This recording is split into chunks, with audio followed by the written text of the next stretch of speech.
Civil. Él es experto en geopolítica, es graduado de Economía a la Universidad de La Habana.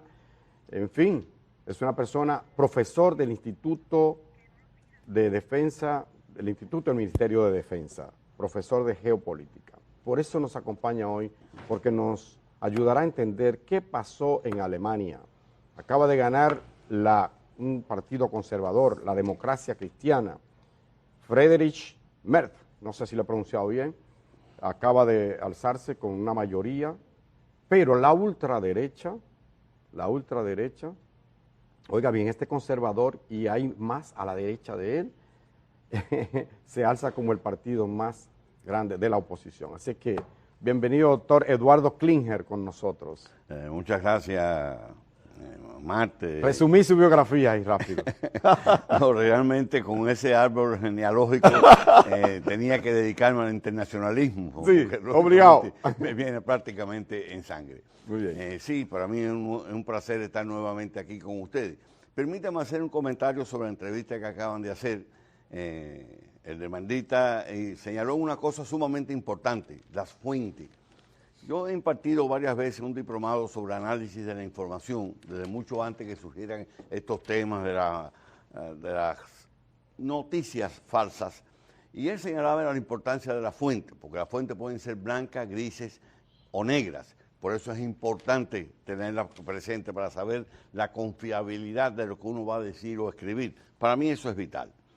Sí, efectivamente, el mundo sigue transformándose y nada más y nada menos que en Alemania se ha producido una elección donde no solamente es que un conservador, muy conservador, ha ganado las elecciones, ahora tiene la tarea de ver si puede formar gobierno, ya que el sistema alemán es el sistema Westminster, donde forma gobierno el partido que tiene mayoría de acuerdo con si logra una mayoría que le dé respaldo en el Parlamento. No le queda más remedio a Merz que tratar de formar gobierno con la socialdemocracia, que acaba de ser derrotada con uno de los peores resultados en su historia. El más bajo. Quedó en un tercer lugar. Porque el partido que quedó en segundo lugar, ya él lo descartó, es un partido de ultraderecha que fue muy alentado por J.D. Vance, el vicepresidente norteamericano, en una reciente visita a Alemania.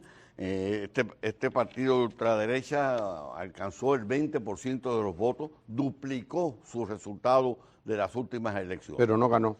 Ahora Merz, el líder del partido de la Unión Democrática, que es el mismo partido de Angela Merkel, pero él era un enemigo acérrimo de Angela Merkel. La descripción, el perfil que dan en Alemania es que él es un individuo que cae mal, que es muy conservador, tanto en lo social como en lo político. Es más partidario de la economía liberal. En Alemania, que está atravesando una crisis tremenda porque apelaron a un sistema boomerang de sanciones contra Rusia. ¿Por qué boomerang? Porque las peores consecuencias las están sufriendo precisamente los europeos. Ahora mismo acaban de aprobar el 16 paquetes de sanciones contra Rusia. Es importante destacarlo. 16 paquetes de sanciones muy duras y sin embargo Rusia está en mejor situación económica que la mayoría, si no todos, de los países europeos. Un primer desafío que tiene Merz al formar gobierno, que pretende formar gobierno de inmediato, es el tema de Ucrania y las relaciones con Trump. Trump desde su primer mandato mostró una seria tendencia antieuropea, que es una tendencia antieuropea histórica en Estados Unidos, han habido siempre tendencia, pero además que se acrecienta porque el presidente Biden, desde que llegó al poder y cada vez que podía decía, Estados Unidos está de regreso, señalando que Trump en su gobierno anterior se había alejado de Europa. Y eso lo aplaudieron los europeos siempre. Y esto, pues, lógicamente, lastimó bastante el ego de Trump, que tiene una tendencia a rencor, y esto no se lo ha perdonado a los europeos. El tema fundamental en estos momentos es Ucrania. No quepa la más mínima duda de que Trump va a seguir dándole la espalda a Europa y va a seguir avanzando en su estrategia personal de estrechar vínculos con Rusia y aislar a Ucrania. Doctor Eduardo Klinger, Sí. permítame una interrupción. Antes de salir de la frontera alemana, el líder democristiano, estoy leyendo a BBC, ha prometido bajar los impuestos, oigan esto, bajar los impuestos y recortar el gasto social. Yo no comprendo entonces cómo la sociedad dice, mira, voy a gastar menos en salud, voy a gastar menos en el bienestar social, como le llaman, en las pensiones, etcétera, etcétera, etcétera. ¿Cómo la gente pudo haber votado entonces? Bueno, es que realmente lo mismo ocurre con Trump. ¿Cómo Trump pudo lograr una votación tan absolutamente mayoritaria, no solamente en número de votos, sino en dominio del Congreso, tanto en la Cámara como en el Senado? Esa misma votación muy parecida se ha producido en Alemania.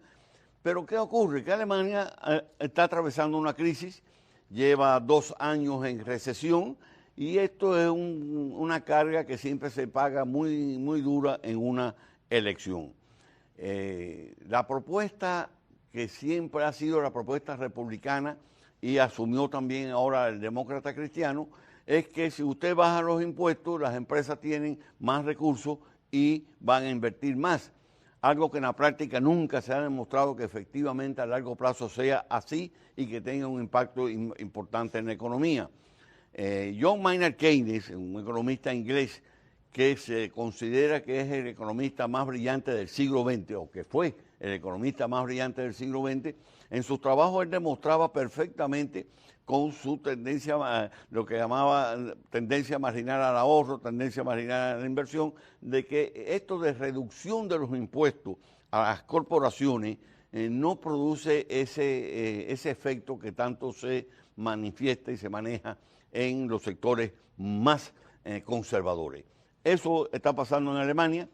Evidentemente, quizás se pueda producir de momento una reactivación de la economía, pero a mediano y largo plazo eso se demuestra que no es lo que funciona.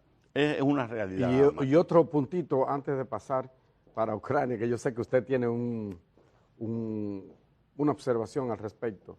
J.D. Vance, el vicepresidente de Estados Unidos, estuvo en el foro de Múnich, ¿verdad? Y habló abiertamente a favor de, ¿cómo se pronuncia la señora esta? La ultraderechista. Habló a favor de la alternativa para Alemania, la AfD, que es un partido de ultraderecha. Quedó de segundo, subió, duplicó su porcentaje histórico, pero no ganó. ¿Qué significa esto en relación a la propuesta, a la apuesta de Donald Trump o de J.D. Vance o de Estados Unidos en respecto a la ultraderecha en Europa? Bueno, esto ha preocupado a todos los países europeos, porque se repite el fenómeno francés. También la ultraderecha en Francia, encabezada o representada por Marine Le Pen, tuvo un resultado muy importante en las últimas elecciones, que incluso se especuló si Macron podría sobrevivir a ese resultado. Ahora se produce también en Alemania y esto lógicamente está preocupando mucho al resto de los países europeos, porque hay una evidente reanimación de la ultraderecha europea. No hay la más mínima duda, que también se manifiesta en algunas regiones, como en América Latina con la presencia de Javier Milei en Argentina. Así es. Bueno, entonces Ucrania, ¿qué va a pasar? Bueno, han negociado sobre Ucrania sin Ucrania. Sin Ucrania. Esto en buena medida la responsabilidad la tiene el propio Zelensky. Zelensky ha demostrado una torpeza política muy grande. Por ejemplo, Zelensky planteó expulsar a Rusia de Naciones Unidas. Él parece que no sabe que para expulsar a un país Rusia de puede Naciones vetarlo. Tiene que ser aprobado por el Consejo de Seguridad. Y el Consejo de Seguridad está Rusia y tiene poder de veto. Sí. Después planteó entrar a la OTAN y lo sigue planteando. Pero la OTAN tiene en su capítulo 5 un estatuto muy claro que ningún país que para ingresar a la OTAN puede tener conflicto con otro país, porque eso significaría la guerra para la OTAN. La OTAN tendría que intervenir en la guerra. Ahora, cuando ya le han ratificado una y otra vez que no va a entrar a la OTAN, inclusive el sábado Jeffrey Sachs, un famoso economista norteamericano, en un discurso ante el Parlamento Europeo, decía que Jack Sullivan, el que fue asesor de seguridad nacional de la Casa Blanca con el gobierno Biden, le dijo en una ocasión que nunca había estado en el tapete el ingreso de Ucrania a la OTAN. Ahora Zelensky está exigiendo crear una OTAN en Ucrania, lo cual significa que los demás países envíen tropas a Ucrania. El problema es que Ucrania Zelensky aceptó hacer la guerra que le interesaba a Europa y ahora quiere que Europa le continúe su guerra. Porque hay una cuestión, y esto puede ser insólito que se diga, pero es la realidad, que Trump tiene la verdad cuando dice que la guerra fue provocada y que la guerra no podía haberse iniciado. Ustedes pueden buscar en internet las declaraciones de Angela Merkel, que dijo que los acuerdos de Minsk, que era lo que Putin exigía que se aplicaran, fueron aprobados y firmados no para aplicarse, sino para darle tiempo a Ucrania a armarse. Inmediatamente después que Angela Merkel dijo eso, el que fue presidente francés en aquel momento, que también firmó, François Hollande, lo confirmó que fue así. Pero además, que tenga duda, que vaya a las memorias de Merkel que acaba de publicar, donde lo dice con toda claridad. De todas maneras, doctor, finalmente, con los pronunciamientos de Emmanuel Macron, presidente de Francia, que dice que Europa debe continuar, que debe asumir, apoyar, que debe seguir apoyando a Ucrania. ¿Podrá Europa, sin Estados Unidos, sin el apoyo militar, económico y logístico de Estados Unidos, podría continuar, prolongar esa guerra o ya se finí, se acabó esta guerra en Ucrania? Mira, eso se acabó, esa bravuconería europea, porque Macron dice eso, pero va en las próximas horas, va a la Casa Blanca y ha dicho explícitamente que va a plantearle a Estados Unidos que le dé protección, que le garantice protección al desplazamiento, al despliegue de tropas de Francia y otros países en Ucrania. Porque saben que sin la protección de Estados Unidos, ellos no se van a atrever a enfrentarse directamente a Rusia. Bueno, recordemos además, Marte, permíteme, de que Zelensky, cuando comenzó la guerra, hace exactamente 3 años, empezó a negociar de inmediato con Rusia para parar la guerra. Lo único que exigía era garantías de seguridad, algo muy lógico y racional. Pero Boris Johnson, desde el premierato de Inglaterra, y Anthony Blinken, secretario de Estado en aquel momento de Estados Unidos, le pidieron que no negociara, porque el objetivo era, la esperanza era derrotar a Rusia y desmembrar a Rusia. En Rusia hay 24 repúblicas, que no todas son viables, pero hay algunas. Por ejemplo, Yakutia es la república más grande, quizás nadie la haya oído mencionar, pero tiene más de 3 millones de kilómetros cuadrados. Escasa población de 400.000 habitantes porque está en la región de la Siberia. Pero hay varias repúblicas en Rusia que podrían independizarse con un esfuerzo externo y fragmentar a Rusia y neutralizarla, como también la aspiración de fragmentar a China. China tiene también 5 regiones autónomas, 2 regiones autónomas especiales, que son Hong Kong y Macao, la reclamación de Taiwán, que más temprano que tarde se va a tener que unir. Ese es el escenario que tenemos en el mundo en estos momentos. Difícil, con el caso de Rusia, 17 millones de kilómetros cuadrados, por eso se dice, la agencia dice Rusia, pero es la Federación Rusa, por lo que usted dice. Exactamente, Federación Rusa. Doctor Eduardo Klinger, como siempre, esta cátedra de geopolítica nos es muy útil, aprendemos bastante con usted y creo que debe seguir acompañándonos varios lunes más para un poco entender esto que o lo que está pasando en el mundo, especialmente en Europa. Gracias, doctor Eduardo Klinger, economista, experto en geopolítica, por estar este lunes con nosotros. No, gracias a ustedes por darme este espacio. Muchas gracias. Nosotros haremos una brevísima pausa y luego de ella estaremos aquí con el consultor jurídico del Poder Ejecutivo. No se lo pierdan, doctor Peralta.